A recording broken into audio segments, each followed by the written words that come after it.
My friends, in this video there are two big news pieces. First of all, Russia has sent their reserve army, the 25th Combined Arms Army, into battle for the very first time since the start of the war. This shows us that they are in lack of manpower and they are renewing their assault operations in the Kupiansk axis. We'll go into it. And secondly, the Ukrainian armed forces have actually entered Novoprokopivka. We'll analyze some battles. But before we get to those important pieces of news, I want to talk a little bit about how Russia is right now avoiding oil sanctions, or the price ceiling actually. The price ceiling was effective for the first 6 months when it was agreed upon $60 per barrel, but now unfortunately Russians have learned ways around it, and about 70% of their oil exports is avoiding this price ceiling by using other means of insurance on their ships than the Western ones. See, 90% of world's maritime oil exports, so oil exported on the sea, are using the Western insurance companies.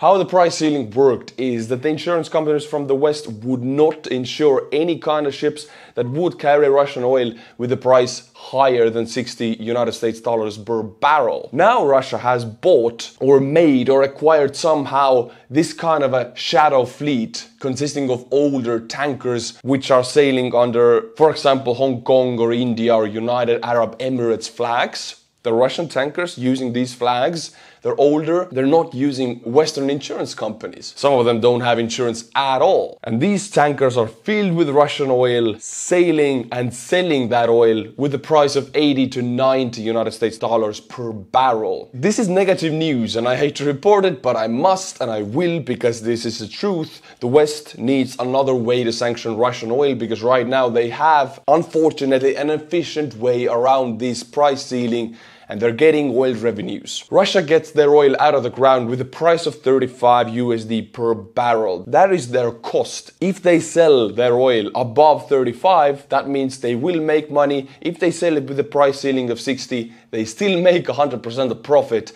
If they sell it with 90 USD per barrel with their shadow fleet, which is going on right now, they make 200% of pure profit, which is painful and, for me, a very wrong situation. And I think the West, the combined West and NATO, should do something about it. The price ceiling and the sanctions need to be revisited. We need a new strategy. My friends, as you very well know, I just came back from Ukraine. Well, just 1.5 weeks ago, but there are so many videos you still have not seen because they're all up on my Instagram, and I want to show some of them to my YouTube audience also, because you're missing out on big stuff. See, this is Jasper, my friend. We were driving for 30 hours to Ukraine and it got pretty boring on the way. In Poland, nothing much happened, so this happened. Who says you cannot drive and play the accordion? The drive is 30 hours long, you gotta keep yourself entertained. Yeah! And we were rocking that song for a very long time, and when we got to Kiev, the party continued. My friends, if you're driving through Poland, you don't have nothing to do and you don't want to listen to Polish radio, play the accordion.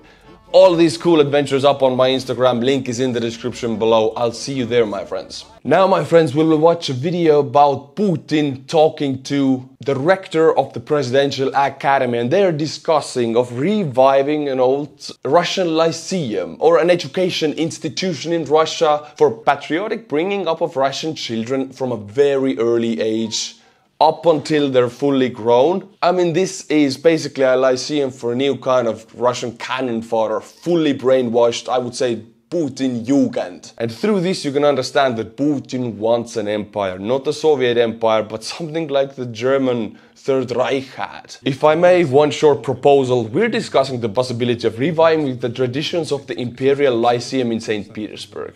You know, of course, about the uniqueness of this lyceum and its history. And it seems to us that it would be very nice to revive this lyceum. To revive it as an educational institution? Exactly, as an educational institution. Like, this is the key word, educational institution. But education in Russia, for example, learning the history, tells you that Estonia, Latvia, and Lithuania as separate independent people never existed. Same goes to Ukraine and Crimea, and this is what they call education. So this is the kind of lyceum they want to make to the lack of better wording, groom Russian people for the future offensives to be used as cannon fodder. Because if they have been groomed or brainwashed for 20 years in this Lyceum, they will be very easily manipulated. And if in 20 years there will be another Ukrainian war or Georgian war, whichever war there will be, it's very easy to send them like that. In order to prepare young people for a young age for public service, to educate them in spirit of patriotism and to offer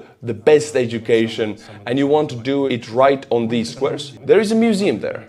We are considering various options. There are areas that can be used there, partially historical, partly new. We're not asking for any financing. We will look for funds and opportunities ourselves and will come to you with a ready project. But of course, we need your support, because if such a Lyceum is to be built, it must be the Lyceum of the President of the Russian Federation. And see, Putin is like, oh, you said it will be for me? Ah yes, молодец, Ivan, go build it. And I don't have to pay for it? And you will train Russian people in a patriotic spirit to be my cannon fodder? Молодец, Ivan, go ahead with the project. What are you still doing here? Look at this face. He wants cannon fodder and this Lyceum will give it to him. My friends, there has been a very heavy escalation in hostilities in Zaporozhye region. Armed forces of Ukraine have renewed their assault operations towards Verbova and Novoprokopivka, and they have actually entered Novoprokopivka in the urbanized area, liberating some positions and some houses. Russian channels yesterday were in a panic, and a few hours later the Russian Ministry of Defense released a statement that the Ukrainian assault has already failed and it's relatively calm right now. A pattern we see a lot in the Russian Ministry of Defense. The panic ensues in Russian Telegram channels and the Ministry of Defense immediately pushes it over. Ah, there's nothing. It's calm. Don't worry about it. Well, if I was Russia, I would worry about it. I'll zoom into the Zaporozhye front and Novoprokopivka, and don't let yourself to be scared about this map. It has a lot of details on it, I know, but we'll go through it. It's actually very simple. See, this is Novoprokopivka and this is the northern part of it, the northern urbanized area.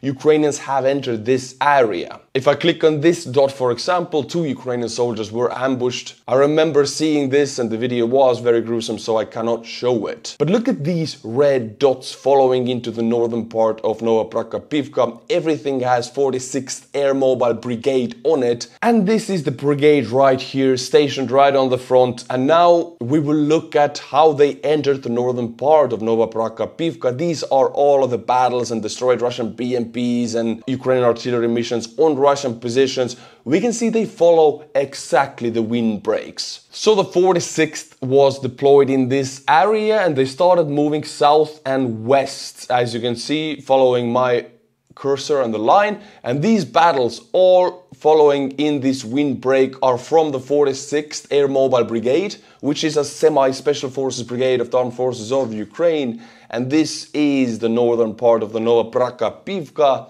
As you can see, this is how they enter the settlement, and the pushing is going on southwards, expanding their operational area in the settlement, pushing out the Russian unit stationed in this settlement. As of now, there is no threat of surrounding the Russians, but there is a very real possibility they will be pushed out. Novoprokopivka will be liberated by the 46th Air Mobile Brigade. But this sad photo, you cannot really understand much, but this is Ukrainian 116th Brigade drone above Novoprokopivka, and you can see there's not much left. There's only foundations of buildings, some walls. It's not a city, it's not a town, it's not a village anymore. Nobody can live here. There's even not much cover from artillery missions. The settlement is fully destroyed.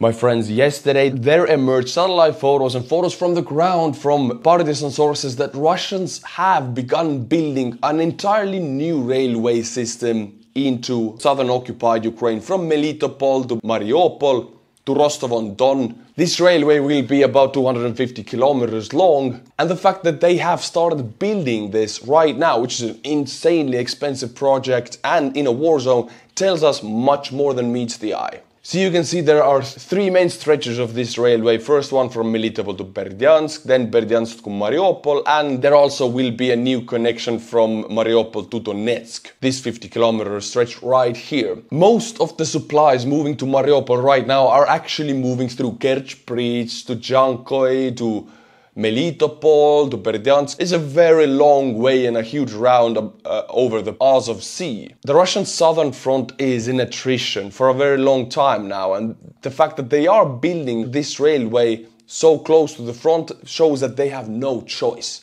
Either they build this railway or the attrition will eat away their supplies and Ukrainians will have a breakthrough. Because any war, as much as this one, is a war of logistics, and the Russian logistics works through rail. The southern front is especially vulnerable because all of the rail the Russians right now have here is in the reach of HIMARS, which means they cannot really use it effectively or in big quantities, meaning they will build this new one close to Azov Sea, away from the reach of HIMARS, in order to avoid Ukrainian breakthroughs, because their troops are lacking ammunition, food, equipment, medicine, everything on the front, especially artillery rounds. What it also shows us is that Russians are pretty certain that their air defense will hold in the southern front, because if they wouldn't be certain of this, they would not be building this insanely expensive project if the Ukrainians could just bombard it with drones. I very quickly summarize the fact that they are building this gives us a message that their logistics is screwed in the south. If it wouldn't be screwed, they would not be building this. This is purely for military purposes. And it's also a little bit of a sign of desperation, because you don't really build such projects in war zones due to the fact that they can be attacked and possibly will be attacked, and it's an endless money pit. You just throw money at this hole and I'm not even sure it will be finished. My friend's Twitter account Brady Afric has published a new satellite photo from Maksir. This is the entrance to Sevastopol port in Russian-occupied Crimea, where they hold most of their ships. So their grand jewel of the Black Sea Fleet is stationed here, and this is their paranoia. You see, these are the defensive measures taken to deter Ukrainian drones from entering the port. We remember these videos from Ukrainian maritime drones. They're beautiful if they hit the ships. Well, now the Russians have multi-layered defense systems. They can be closed and opened. They have Ka-52s up above shooting the drones with machine guns. I'm sorry to report that, but I don't think Ukrainian maritime drones can get through this. Although their underwater drones might. In the previous video I reported that they have a new underwater drone, Marichka, which has the range of 1,000 kilometers. And this goes fully beneath the waves, undetectable. This might get through. But that's not the only defense the Russians have. You might be thinking, what am I talking about? Well, I'm talking about the Dolphins. Russia appears to have doubled the training of Dolphins defending Sevastopol naval base in Crimea. This is part of a gradual tightening of defenses in response to Ukraine's growing ability to reach the strategic city. Despite the wider focus on missiles and maritime drones, Russia evidently takes the threat of Ukrainian special forces seriously. So the Russians also have Dolphins protecting that port. So I'm sure they can manage the underwater drones. These Maksar satellite images are from not Russia, not Ukraine, but actually Nagorno-Karabakh, Armenia versus Azerbaijan. By now, about 2/3 of Armenian population from Nagorno-Karabakh has left for Armenia or is on the route to Armenia. And this is exactly what you can see in this photo. This is a huge traffic jam in the mountains. Tens of thousands of people want to get back to Armenia since Azerbaijani forces have entered Nagorno-Karabakh and are demilitarizing armed Armenian guerrilla groups in the area. Ethnic Armenians in the area are running away back to their homeland. So far, to summarize up this very short conflict, Azerbaijan has been, looking from their perspective, very successful in this operation of reoccupying or liberating, wherever you want to look at, from Nagorno-Karabakh. Their forces have entered, Armenian forces have laid down their arms, and most of the Armenian population is leaving, which Azerbaijan is very happy about. This means they will have less separatism in the area. This entire conflict has been a huge loss of face for Russia, because they were the entire guarantee for peace, and it has been a huge gain of influence for Turkey, because Azerbaijan has Turkey for their biggest ally and they're using Bayraktars heavily. Also, this conflict pushes Armenia straight into NATO's influence. Who gains from this? NATO and Turkey. Who loses from this? Russia. Now we'll watch a video of Ukrainian pilots training on the F-16 simulator. We all understand that the future is behind the F-16 aircraft or another type that partners will give us, so we need to prepare, study the equipment of the cabin, the weapon systems and its application. Right now we are going to the simulator of the F-16 aircraft. I will show you what it is designed for and maybe you will also try. Hey, I would love to try. Give me one, I'll try. Switch on the main.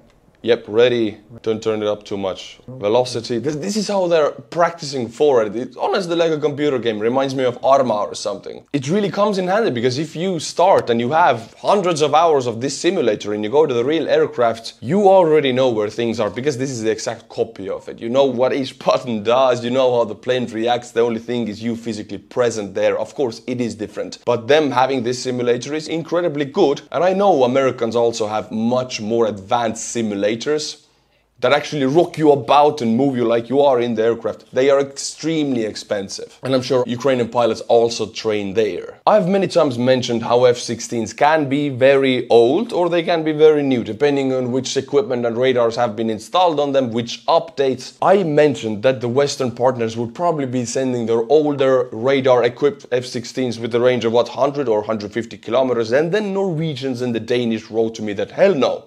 They, as the Nordic countries, intend to send their best, most upgraded F-16s. And this is great news, great comments, my friends. If they do, then yes, the F-16 will change a lot. If the Ukrainians get the older ones, they don't change much because they're much like the MiGs. So if you are in Norway, for example, pressure your government to send the highest upgraded versions because they will have a significant effect on the battlefield. My friends, now I will thank the Patreons. If you become tier 10 and above, I will butcher your name in a way you've never heard before to show my gratitude. CD Maere de Artrike. My friend, you have to change your name, I'm sorry. Ida Kristina, thank God, a normal name. Sve Tinker. Karel Horkik, E.M. Pengjak. Thank you to these 5 weird names for supporting the channel. If you like what I do, you know what to do. Patreon link is in the description below. Also check out my Instagram, my friends, and until my next video, which will be tomorrow, stay cool and bye bye.